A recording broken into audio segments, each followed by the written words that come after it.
Ser podcast.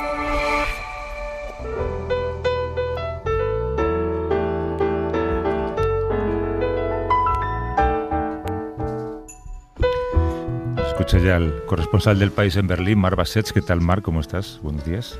Hola, Javier, ¿qué tal? Buenos días, guten Morgen. Oye, me ha dicho mi hija que está por allí, que en Berlín ha hecho mucho calor hace unos días y que además es una ciudad y supongo que un país no muy preparado para el calor, por tanto no hay aire acondicionado en ningún sitio y que ahora ya ha vuelto un poco a la normalidad, ¿no? Bueno, la normalidad tampoco sé, porque hace como 24 horas o 48 horas que está lloviendo. Esto parece el monzón, ¿no? O sea que todo es muy anómalo, ¿no? Esta canícula y este calor insoportable y luego de repente, bueno, yo desde el viernes creo que no. Está lloviendo constantemente y esta mañana igual. Has estado esta semana, creo, en un nuevo concepto de bar, creo que además propiedad de españoles, que es un listening bar, un bar de escuchar. ¿Esto qué es? Sí, es un lugar muy curioso, la verdad. Yo llevo desde que estoy aquí, desde que llegué en septiembre, buscando el Berlín cool, ¿no? El Berlín guay, ¿no? Porque tiene esta reputación y es un poco buscar el santo grial, ¿no? Y no es tan fácil, ¿no? Porque uno, cuando está desconectado de lo cool, no sabe dónde buscar. Y tengo la sensación de que he empezado esta semana al ir a este listening bar, que es un bar de escucha, literalmente, he empezado a captar un poco algo de esto, ¿no? El bar se llama Migas y lo lleva Joma, que es un madrileño, que es quien lo ideó. Esto de los listening bars, de los bares de escucha, al parecer es un invento que viene del Japón de los años 20. Se ponían a escuchar jazz con equipos de música muy, muy buenos, ¿no? Y se dedicaban a escuchar los discos que iban saliendo y llegando, imagino, en aquella época de Estados Unidos, ¿no? Yo no conocía este concepto. Tú te sientas, llegas ahí, es un sitio, bueno, precioso, muy, muy de diseño, muy, muy bonito y con una acústica espectacular. Lo ha diseñado el arquitecto también español Luis Feducci, que fue que vive en Berlín y fue quien me llevó ahí, ¿no? Y bueno, te sientas y te pones a escuchar un álbum, pero entero, ¿no? O sea, los 35 o 40 minutos, sin hablar, ¿no? Puedes tomar algo, pero no es como, no sé, bailando o charlando con quien tienes al lado. No, tú te sientas y escuchas como si estuvieras escuchando un concierto de música clásica, ¿no? Y este jueves se estrenaba mundialmente, al parecer, el nuevo disco de un artista islandés que se llama Olafur Arnalds, que ha hecho con Talos, que Talos es otro artista irlandés que falleció hace un año, y el estreno mundial en Berlín era ahí, ¿no? Entonces los fans de Olafur Arnalds y de Talos vinieron todos ahí, se sentaron y la verdad es que, bueno, es una experiencia única, ¿no? Porque la música se ha convertido, bueno, o con los auriculares y con nuestras listas, ¿no? de Spotify o otros servidores, ¿no? Que vamos eligiendo las canciones y estamos aislados escuchando solos, o si no, la música como música de fondo, ¿no? Pero esto es de ponerse a escuchar con una calidad de sonido excepcional, un buen disco te hace apreciar. Bueno, creo que estamos escuchando de fondo el disco este de Olafur Arnalds, que yo reconozco mi ignorancia que no lo conocía, y la verdad es que está muy bien.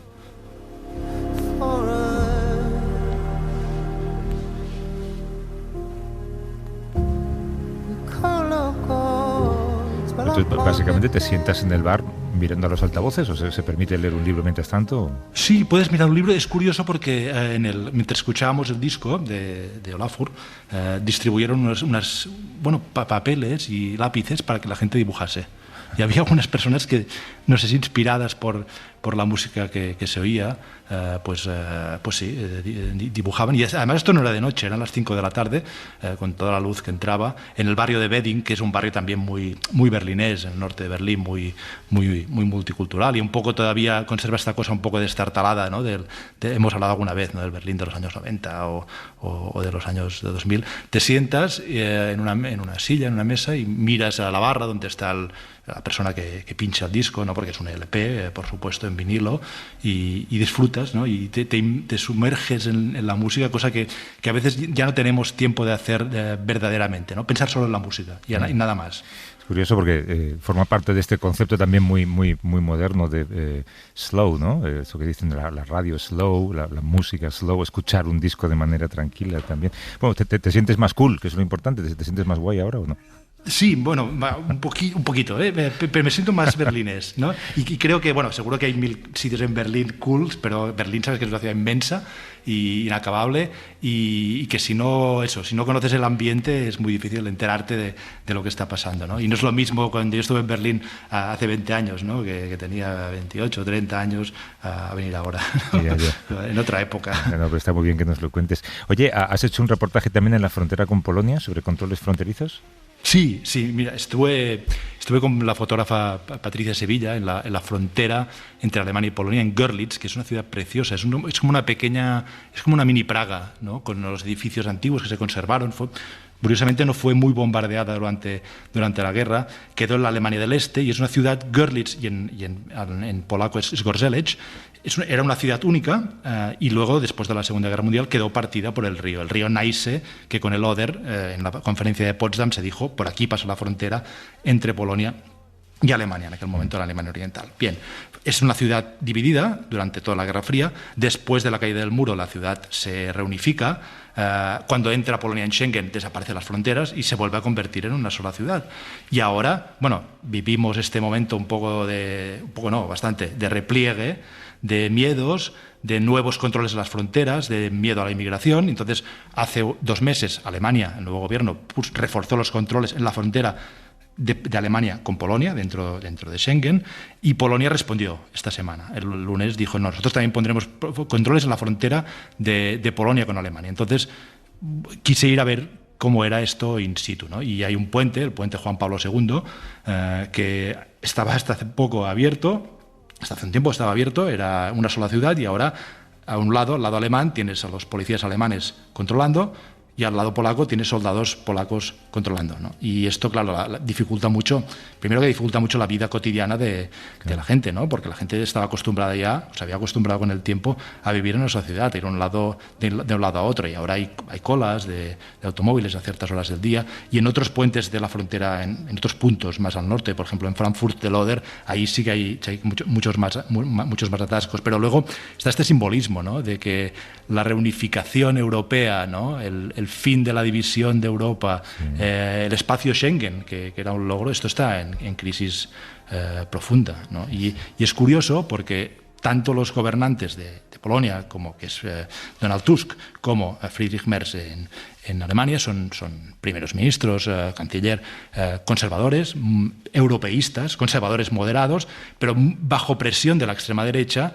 que está todo el día martilleando con el tema de la inmigración, y presionados por esta circunstancia, en gran parte se explica por qué hayan acabado poniendo estos europeístas tomando estas medidas que pienso, creo que socavan el ideal europeo de una Unión Europea sin fronteras internas. Sí, tal y como lo has explicado, además muy bien contado, es una fotografía del futuro, no una fotografía del pasado. Oye, de países con fronteras, o de un país en particular con fronteras férreas, vamos a hablar también ahora. Let's just ride on the haze while the moments rain. No, don't you fall. Es verdad que con esta música, Mar, me dan ganas de pedir algo en el bar. Sí. No, si un día pasas por Berlín, vamos, seguro. Sí. Oye, esta semana en Corea del Norte se ha inaugurado el complejo turístico de Wonsa Kalma Beach Resort, que promete ser algo así como el Benidorm o el Marina de Or en Corea del Norte, ¿no? El líder de ese país, Kim Jong-un, ha presidido una ceremonia de inauguración en la que se le ha visto muy orgulloso de la construcción. Lo ha destacado como uno de los mayores éxitos de este año. Las cifras dan fe de la pretensión del proyecto. Son 245 hectáreas de superficie, una playa de casi 6 kilómetros. El resort podrá albergar a más de 100.000 visitantes de forma simultánea. Lo primero que uno piensa es que para llenar este complejo va a ser necesario que Corea del Norte lleve a cabo un proceso de apertura en lo que a turismo internacional se refiere, ¿no? Sí, Javier, y hay algo que quizá Kim Jong-un sabe o quizá intuye, y es que para un dictador, para una dictadura, el turismo puede resultar clave. Pienso en Hitler, ¿no? Que creó una organización que se llamaba en alemán Kraft durch Freude, la fuerza por medio de la alegría, que llevaba a las masas de alemanes de vacaciones. Se organizaron 690.000 viajes por mar a lugares como Noruega, Madeira o Italia, pero también viajes por Alemania. Hay una isla en el norte de Alemania que se llama Rügen, en el mar Báltico, donde se construyó uno de los edificios más alucinantes que yo he visto en mi vida. Imagínate, Javier, un bloque de 6 pisos y 4,5 kilómetros de largo, en primera línea de mar, con capacidad para 20.000 inquilinos. Es casi como un muro en el mar, en la playa, y hay que verlo. Ahora se ha renovado y algunos son apartamentos turísticos, pero aquello era realmente un auténtico Benidorm, ¿no?, de la época nazi. Un Wonsan, para decirlo a la coreana, de los años 30, un precursor de este Benidorm totalitario. Y en España, bueno, la dictadura franquista también sabía de esto, porque ahora precisamente hay en Berlín una exposición que todavía no he podido ver y que lleva el título Vamos a la playa, vacaciones bajo Franco, ¿no?, sobre el turismo durante el franquismo, que había muchos alemanes, evidentemente, que descubrieron España en esa época. Y me he acordado de un pasaje de la novela Serotonina, de Michel Houellebecq, el escritor francés, donde el narrador, con ese tono que no sabes muy bien si es serio o broma, describía a Franco, y abro comillas, como el verdadero inventor a nivel mundial del turismo con encanto. Yo creo que ahí Houellebecq se refería a los paradores, ¿no? Y a la vez el inventor del turismo de masas. Decía, piensen en Benidorm, piensen en Torremolinos. Franco, dice Houellebecq, y aquí ya delira un poco en su ficción, era un auténtico gigante del turismo, y bajo esta luz se le acabará revaluando. De hecho, ya empezaba a serlo. En algunas escuelas de hostelería suizas y más generalmente en el plano económico, el franquismo había sido objeto recientemente de trabajos en Harvard y en Yale. Bueno, esto es ficción, evidentemente, pero a mí me dice algo evidente, y es que las dictaduras y la palabra dictadura y la palabra turismo riman. Y bajo esa óptica no es tan extraño que Corea del Norte se acabe poniendo en ello con este nuevo Benidorm norcoreano. Sí, lo que pasa es que Benidorm está muy bien. Este sitio en Corea del Norte está construido sobre un campo de pruebas de misiles. Espero que no sean nucleares, porque vas allí de vacaciones y vuelves brillando verde por la noche, ¿no? Sí, y que esté construido donde está construido también refleja el carácter de este país. Benidorm está en España, esto está en Corea del Norte, y es este doble carácter de Corea del Norte, de país cerrado, prácticamente sellado al extranjero, y que tiene encerrados dentro a sus súbditos, y a la vez dotado de una fuerza militar, una fuerza nuclear, que es un seguro de vida para el régimen y para la dinastía del régimen, y la asegura por ahora su supervivencia. Nos acompaña aquí en el estudio una periodista que durante 5 años fue corresponsal en Asia para diversos medios y que conoce muy bien las tripas de ese país del que tan poco se sabe. Sara Romero es periodista, actualmente es jefa de internacional de Antena 3. Hola Sara, ¿cómo estás? Hola, buenos días, un placer estar aquí. Claro, fútbol, toros y playa era en la época del turismo franquista, como decía Marc, ¿no? Esto es una operación de imagen interna más que externa, ¿no? Es varias cosas. Por un lado es una operación de imagen, tal y como estabais explicando. Yo me pregunto cómo van a llenar esos resorts de los que ya hemos visto las imágenes, ¿no? Llega Kim Jong-un con su hija en un yate y allí hay pues un montón de bloques de hoteles, de resorts, la playa espléndida, donde hace unos pocos años veíamos cómo lanzaban los misiles. Pero sobre todo esta operación la lanza allá por el año 2017, cuando el país está asfixiado por la presión de las sanciones.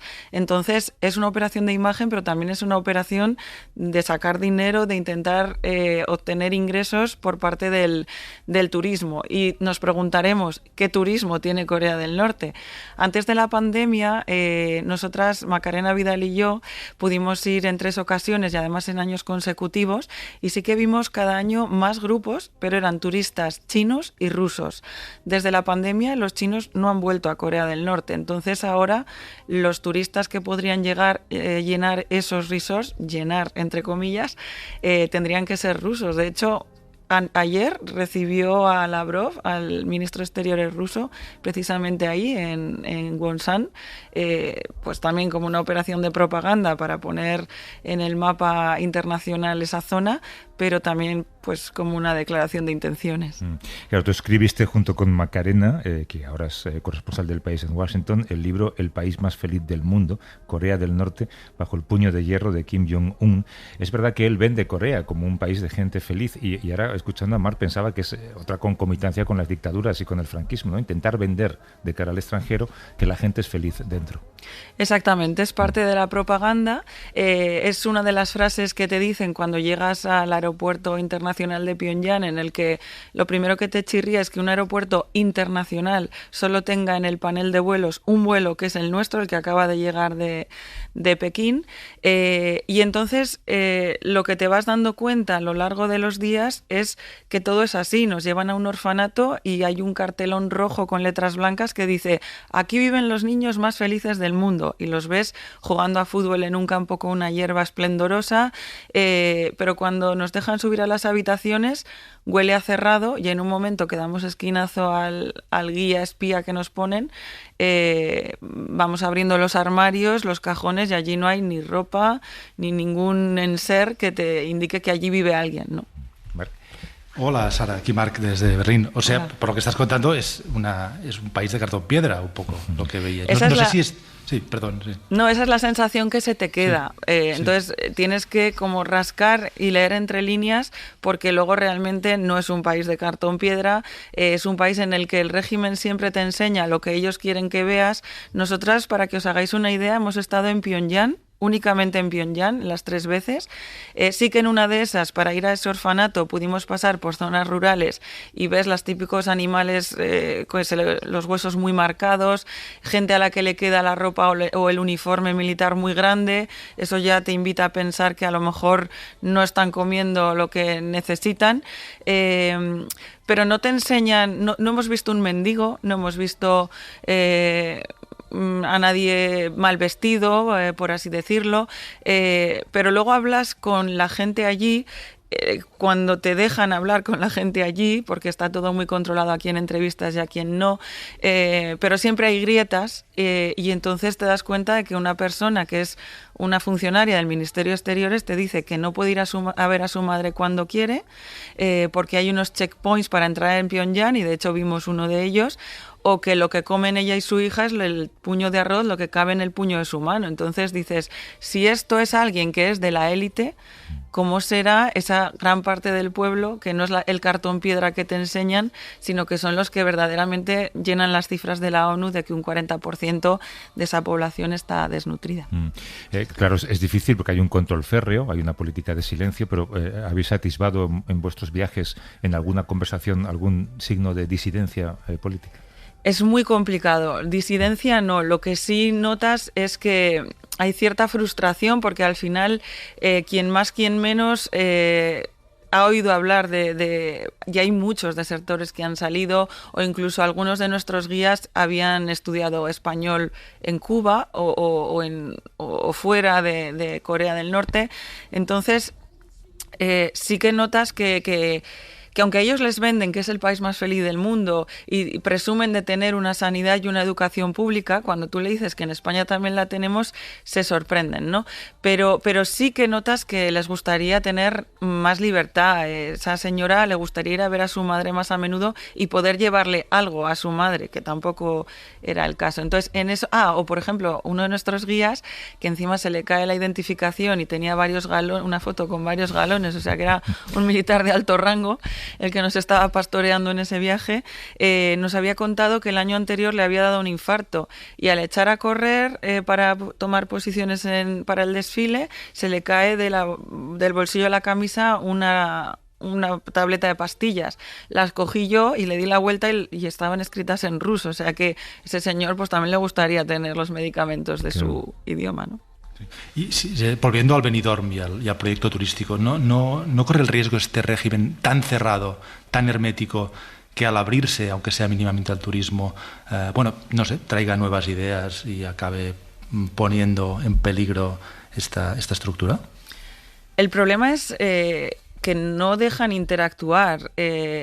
Aunque por mucho que se abra, se va a abrir al turismo, yo creo ahora mismo al ruso, y como mucho al chino. Entonces, los chinos que van allí van un poco con esa nostalgia de ver cómo fueron ellos en su día, pero tienen muy claro que no quieren volver a serlo. Con todos los que le hablábamos era así. Entonces, la interacción con esa gente que está en los resorts va a ser súper limitada, y además... ¿quiénes van a trabajar en esos resorts? Nosotras ya lo hemos visto en los restaurantes norcoreanos que hay en Pekín, por ejemplo, que antes de la pandemia había bastantes. Tanto las camareras como el personal están altamente vigilados por funcionarios que están también allí. Es gente que viene de la cúpula, que son muy, muy leales al régimen y que es más difícil que se desvíen, ¿no? Entonces, para los rusos, por lo que cuentas, Corea es como un parque temático de la era soviética. Es lo que se pretende, ¿no? Es un poco lo que se pretende, sí.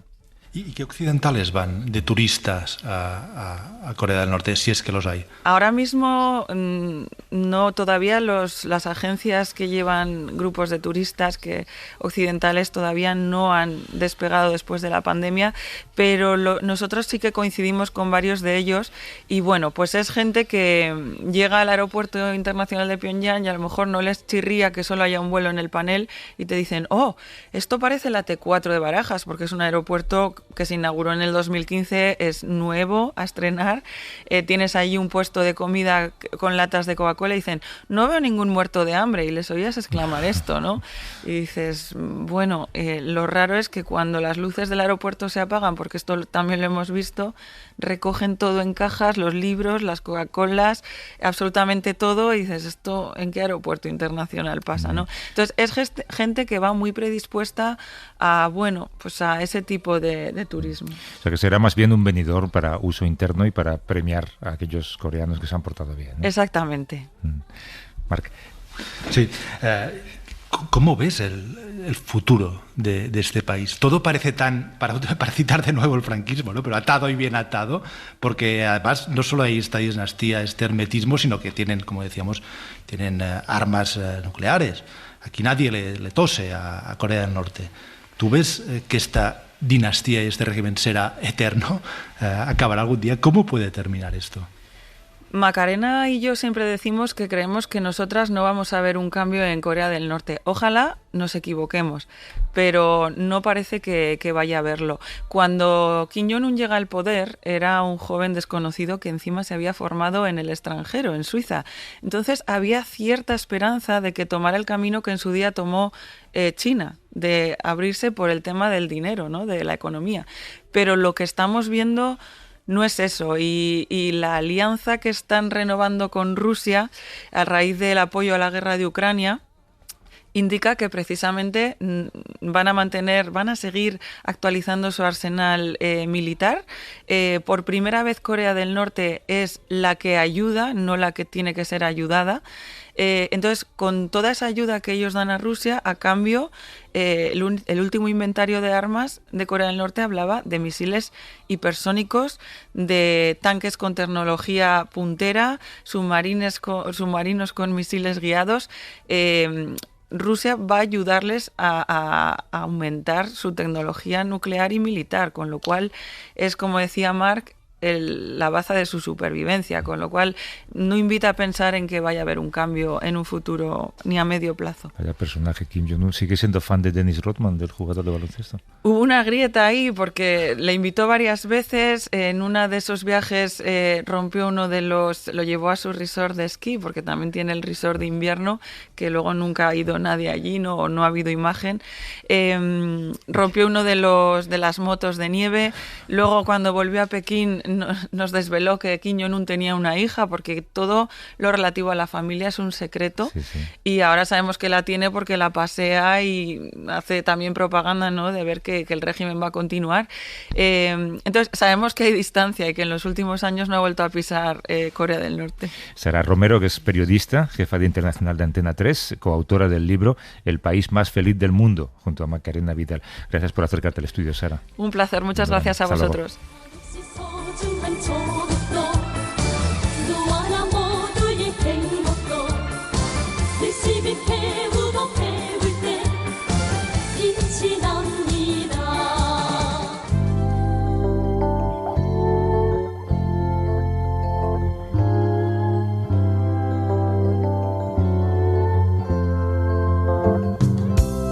When no hand is silver lining,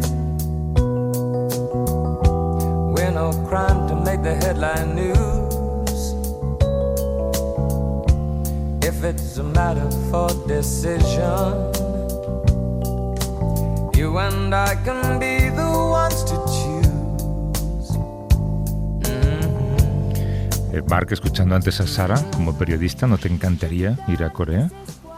Me encantaría, sí, por supuesto. Sí, leyendo el libro y escuchándola, Sí, es un lugar que hay que ir a verlo, y hay que ir a verlo con la mirada que han tenido Sara y Macarena, evidentemente, porque nos ha quedado claro que ahí te venden muchas motos. Sí, pero es uno de esos sitios a los que como periodista, no tanto como turista, aunque también supongo, ¿no? Te gustaría ir antes de que sea otra cosa, ¿no? Como cuando se decía, no, es que hay que ver Berlín antes de que caiga el muro. Yo recuerdo escuchar esta frase hace mucho tiempo, ¿no? Sí. Y ahora hay que hacer un esfuerzo. Antes había que hacer un esfuerzo para imaginarse Berlín sin el muro, y ahora hay que hacer un esfuerzo para imaginarse que esta locura de un muro en medio de una ciudad existía, ¿no? Sí. Y con Corea puede pasar lo mismo. Vamos a fijarnos ahora en una noticia que, entre tanto ruido político, ha pasado bastante inadvertida y en la que queremos detenernos un momento. Esta semana se ha sabido que el célebre tapiz de Bayeux, que es una de las piezas más importantes del arte medieval europeo, va a cruzar el Canal de la Mancha por primera vez desde hace casi 1000 años. Es un préstamo de esta obra medieval que tomará forma en 2026. Va a ser expuesto en el Museo Británico durante un año como parte de un intercambio cultural inédito hasta ahora entre Francia y Reino Unido. Explícanos, Marc, lo primero, porque es un tapiz tan emblemático. Sí, es un documento histórico y a la vez es una obra de arte maravillosa. Y entre otras cosas, también es la primera, y se puede decir que también es la primera tira cómica de la historia, el primer cómic, el primer TVO de la historia. Porque cuenta toda la historia de una batalla a lo largo, creo que de más de 70 metros, con todos los episodios y las viñetas, ¿no? Y además de todo esto, es el símbolo de los encuentros y desencuentros a lo largo de los siglos entre Francia e Inglaterra. En un momento quizá podremos hablar con más detalle del contenido y de la historia que relata el tapiz de Bayeux, pero para mí hay otro elemento fascinante también en este asunto, y es el lugar donde está, en Bayeux, que es un pequeño pueblo, una pequeña ciudad a 10 kilómetros de las playas de Normandía, es decir, de las mismas playas en las que el 6 de junio del año 1944 desembarcaron los aliados, y también está al lado de este Canal de la Mancha, donde ahora constantemente vemos noticias de los inmigrantes que intentan pasar, que hay accidentes, que mueren, ¿no? Es un lugar, el Canal de la Mancha, Bayeux, la historia que cuenta de hace 1000 años, que también fue una historia de un paso, en vez de desde Inglaterra hasta Francia, como fue el desembarco de Normandía, desde Francia hasta la actual Inglaterra, pues esto es lo que cuenta también Bayeux. Bayeux fue la primera ciudad conquistada tras el desembarco del 44, y fue el lugar donde el general de Gaulle pronunció el primer discurso de la Francia liberada, donde ya esbozaba el programa para los años de la posguerra. La batalla que se narra en el tapiz no es la única batalla, como ves, de estas tierras. La historia del tapiz me parece que nos sigue hablando a través de los siglos. Y en este intercambio, ¿tú ves una jugada diplomática entre dos países que han tenido tantos altibajos en su relación? Sí, es clarísimo, y esto es un gesto que llevaba tiempo preparándose, pero que lo ha anunciado el presidente francés Emmanuel Macron en su visita a Gran Bretaña esta semana, donde ha habido toda la pompa de este tipo de visitas, y los franceses, y Macron en especial, y los británicos, no digamos, son muy buenos en este tipo de gestos, ¿no? Hay que tener en cuenta que el tapiz había salido de su localización en la pequeña ciudad de Bayeux solo 2 veces en estos 1000 años de historia, y las 2 veces había sido para ir a París. En el 1808 salió por órdenes de Napoleón, que quería convencer a los parisinos de que había que invadir Inglaterra. Y después, durante la Segunda Guerra Mundial y la ocupación nazi, los nazis se llevaron el tapiz a la capital. Ahora cruzará el Canal de la Mancha, y hay expertos que han protestado porque dicen que supone enormes riesgos para esta obra de arte antigua y frágil, evidentemente, trasladarlo al British Museum. Pero es un gesto diplomático muy poderoso, sobre todo después del Brexit, ¿no? Y es una manera de decir, en este mundo de Trumps, de Putins, de populismos, de nacionalismos, que Macron le dice a Starmer y a los británicos: estamos unidos, estamos en el mismo barco.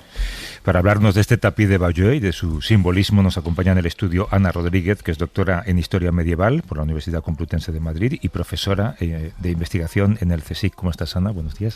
Buenos días, muchas gracias. Claro, hablamos tapiz, igual alguien piensa que es tamaño alfombra, son 70 metros y 350 kilos. Son 70 metros y no es un tapiz, es un bordado.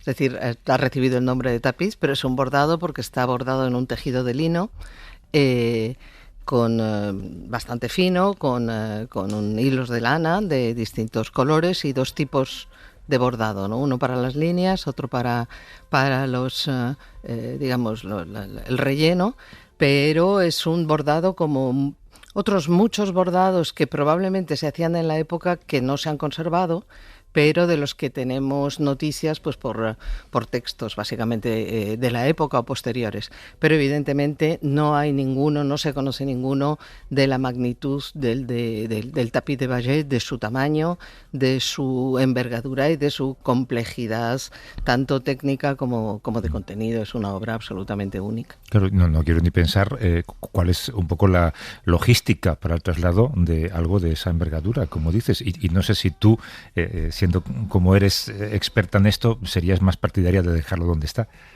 Bueno, yo creo que hay que confiar en los expertos, y los expertos en estos museos y en estos lugares, de grandes museos o digamos controlados y estatales, es gente que tienen unos equipos de restauración y unos equipos de conservación extraordinarios y conocen muy bien las piezas, y yo creo que hay que confiar. Si ellos dicen que puede salir, pues evidentemente me imagino que tendrán que tener toda una serie de medidas. Ahora el debate está en si realmente conviene restaurarlo antes o no restaurarlo. Supongo que esto estará ya decidido, porque es verdad que el estado del tapiz es bastante frágil.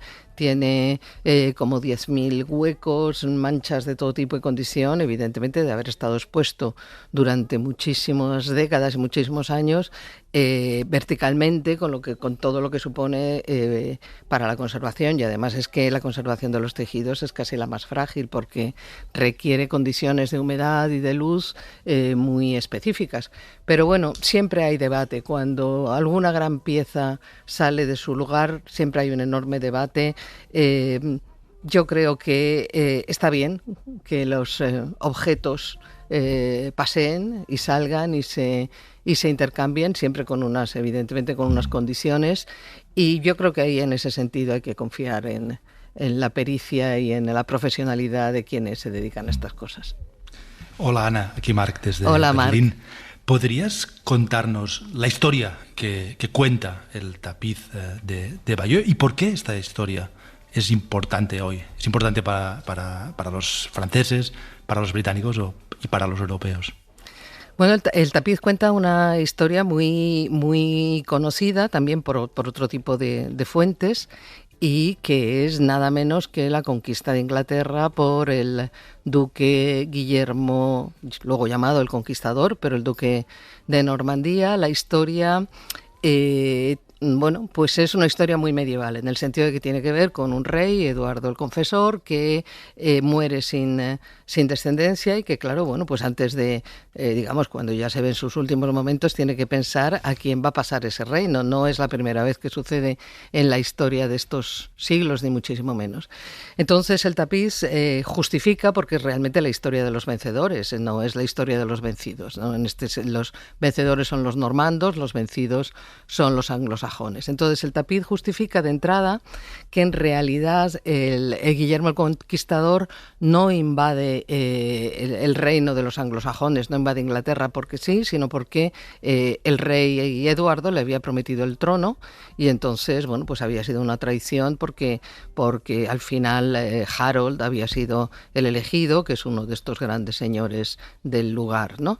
Esto es la excusa, o es, el argumento de los normandos para crear un enorme ejército, construir una enorme cantidad de barcos, congregar al mayor número de fieles posibles y cruzar el canal para luchar por la consecución de este trono. Entonces, la batallas campales que tampoco son muy habituales. Esto es otra de los grandes momentos de Hastings, ¿no? que son una batalla campal enorme entre dos ejércitos muy, muy diferentes de configuración y de armamento y de todo, y que son el de Guillermo, el duque de Normandía, y el del rey Harold, porque ya había muerto en ese momento Eduardo el Confesor. Y el tapiz cuenta todo el preparativo, cuenta desde el momento incluso de cuando Eduardo el Confesor está, preparando su sucesión, cómo Guillermo se siente engañado, cómo, congrega todo este ejército, cómo atraviesa el Canal de la Mancha con un enorme número de barcos, y cómo se desarrolla esta batalla hasta la muerte de Harold atravesado el ojo con una flecha o desmontado y muerto de su caballo. Hay las dos versiones en el propio tapiz y luego faltan las escenas finales que corresponderían probablemente con la coronación de Guillermo el Conquistador, y esas escenas faltan, pero es una obra extraordinaria. Es que, como dice Marc, es una historia gráfica en esa era. Estaba pensando una cosa que has mencionado antes, lo mucho que ha sufrido el tapiz al estar vertical. Claro, no se puede exponer algo así en formato horizontal, sería más incómodo, supongo, para los visitantes, pero claro, para transportarlo habrá que enrollarlo, porque si son 70 metros haría falta un portaaviones para llevarlo plano. Claro, habrá que enrollarlo, pero lo que están diciendo quienes consideran que debe prestarse es que, como de todas maneras se necesita hacer obra en todo el museo, pues que en realidad habría que enrollarlo de todas maneras. Evidentemente la obra en el museo pues probablemente tiene que ver también con la oportunidad de no tener durante un tiempo la pieza que configura ese museo y poder hacer las cosas, ¿no? Sí, yo he leído, creo que lo leí en Le Monde, que un político de Normandía decía, Carlos III de Inglaterra en el fondo proviene de Guillermo de Normandía. ¿Esto es así? ¿Qué vínculo hay entre aquella batalla y aquellos reyes y la monarquía actual? Bueno, vínculos como en todas las monarquías actuales, lejanos, complejos y digamos, remanipulados en muchas ocasiones, ¿no? Es evidente que el mundo medieval británico es absolutamente imposible de comprender sin esta llegada de los duques de Normandía, que además siguen teniendo una situación muy atípica, porque son, hasta un momento ya en un tiempo posterior, son duques de Normandía, es decir, son vasallos del rey de Francia y al mismo tiempo son reyes de Inglaterra. Esto supone una cantidad de conflictos a lo largo del siglo XII, porque no es una anomalía, es algo relativamente normal, digamos, estos vasallajes y estas situaciones tan complejas a lo largo de estos siglos, pero en el caso de Inglaterra es particular. Luego, por otra parte, evidentemente, la llegada de los normandos crea una dinastía muy duradera hasta casi el final de la Edad Media, cuando es sustituida, pues todas estas dinastías que surgen de las guerras del final de la Edad Media, los Tudor, etcétera, ¿no? Es decir, digamos, en términos reales, lo que pueda haber de sangre normanda ahora en la familia real británica, todo es susceptible, digamos, de ser magnificado o minimizado dependiendo de los intereses de cada uno. Un buen análisis genético habría que hacer ahí. Ana Rodríguez, que es doctora en Historia Medieval por la Universidad Complutense de Madrid, profesora de investigación en el CSIC. Gracias por acercarte al estudio, Ana. Un placer. Muchísimas gracias a vosotros. Hasta luego.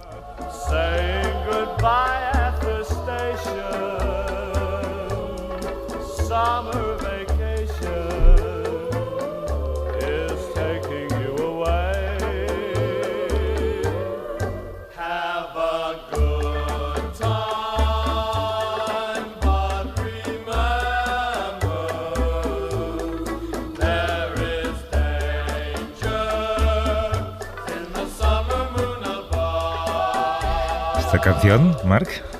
Pues se titula See You in September. Nos vemos en septiembre. ¿Qué te parece? Me parece fantástico y tengo que decir que ha sido un placer las historias que nos has contado este año y me encanta saber que el año que viene seguirás contando más historias. Cuídate mucho, Marc, y descansa un poco.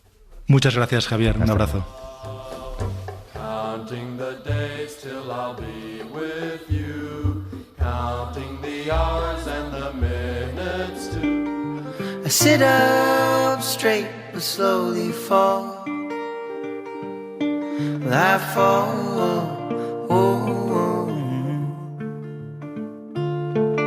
Hola, soy Leila Guerriero, soy periodista, vivo en Buenos Aires.